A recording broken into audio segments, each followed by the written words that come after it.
पाँच सुपारी हो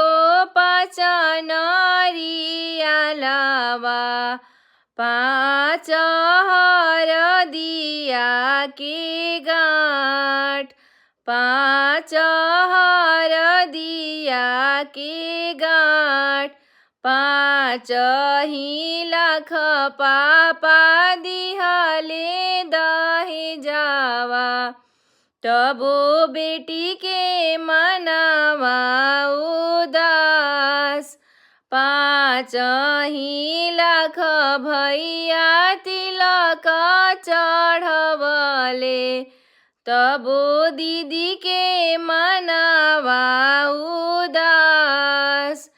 किया तोहरो ए बेटी चुनरी धूमिल भैले, किया तोहरो लहंगा